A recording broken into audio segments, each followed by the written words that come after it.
What's up guys, Bryce Smith here from Invictus Fitness. Super excited to go over quite a few rowing tips and tidbits for you guys with the Open coming up. And our goal is to make you as efficient as possible on the Concept 2 erg. We know this machine will be used in the Open, and so let's go over some strategies and whatnot to try to help you guys out when we see the erg come up in an open workout. So first and foremost, let's talk about the foot straps. We want the balls of our feet on this horizontal foot panel.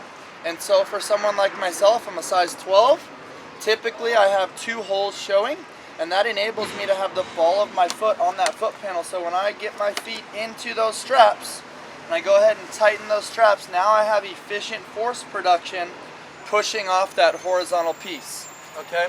What's also very important though is getting out of the erg very efficiently. So if you look down at my feet now, I'm gonna take my thumbs, I'm gonna grab these pieces of plastic, and I'm going to push out on them while I simultaneously pull my toes towards my face. So one more time, just so you guys know, pushing out on the plastic while I simultaneously pull the toes to my face. Then my heel clips are still in, so I'm gonna bring my toes up towards the monitor and out, up towards the monitor and out. Now I can stand and I can move on to the other modalities, whether it's wall balls like last year, thrusters like a few years back, whatever it is. Now I can efficiently get in and out, but also pay attention. I left a large enough foot strap here, so when I return back to the erg after whatever modality is performed, I can efficiently get my feet in, pull tight on those straps, and now efficiently drive with those legs.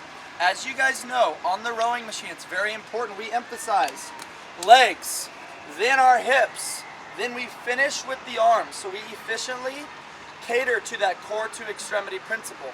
So once again, on the way out, we focus on leg drive, hip extension, and then pulling to the base of the chest.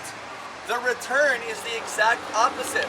Push with the arms, fold at the hip, then we bend the knees. Okay, so from a side view, we are striving to keep that chain as level as possible, so it's not dancing, and we don't start with the knees and become a figure 8 where it becomes incredibly inefficient. Okay, at the conclusion of my last pull, I'm going to go ahead and place that handle in the holster. Once again, practice that efficient dismount from the erg, and then moving on to the other exercise. Okay, if you come around on this side real quick, you'll notice the damper setting here, okay? I want you guys to have it set between 3 and 6, okay? Some of my stronger athletes may want to hover around 6, but most of our rowing community is probably going to be between 3 and 5. Somewhere within that window, as you can see, I'm roughly around a 4 or 5, okay? And that's going to ensure that I can put as much force into the machine and not overload my pulling muscles in the event that there would be chest to bars or some sort of hang squat clean coming up. Okay, so the next thing I want to talk about before I get into pacing strategies and things on the monitor are breathing mechanics.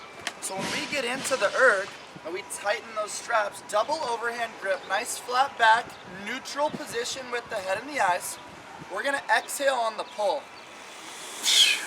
Upon the return, we're going to inhale through the nose.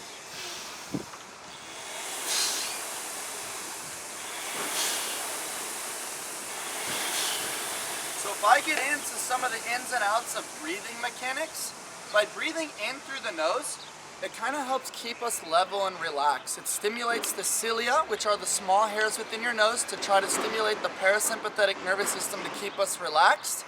So that's what we're working on upon that recovery phase. And then on that pull, we're trying to be as aggressive as possible. So big, long pull, and then forcefully getting rid of that carbon dioxide, because our crave to breathe is not so much from a lack of oxygen, but more so from a buildup of CO2, and we want to efficiently push that CO2 out of the body, okay? Let's talk about grip now. I'd like to see you guys try to be double overhand grip and wrap that thumb, okay? If your hands are big enough, I almost want you to utilize what's called a crimp grip and wrap the thumb where you grip that index finger. Okay, so big strong pull to the base of the chest, and then on the return or the recovery phase back to that cage, I actually want you to relax your grip a little bit. So push those arms, fold at the hip, bend at the knees, and we're trying to get as close to this guy as possible. That is our cage, and we're trying to get as close to it as possible so we can lengthen our stroke.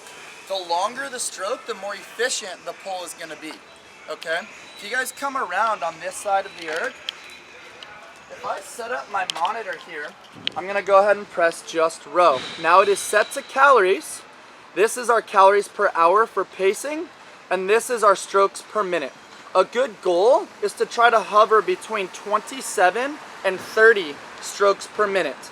And then a good goal here for most males is going to be to hover around 1,200 calories per hour. For most women, is going to be around 1,000 to 1,100 calories per hour would be a really good goal for consistency on the erg in most open workouts, okay?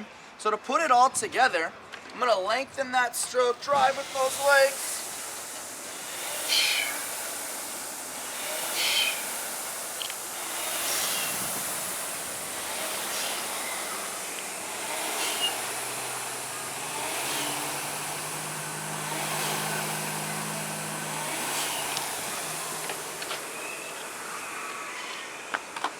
And that's what we got for Rowing 101. Please shoot us some messages in the comments section if you have any questions, comments, or concerns.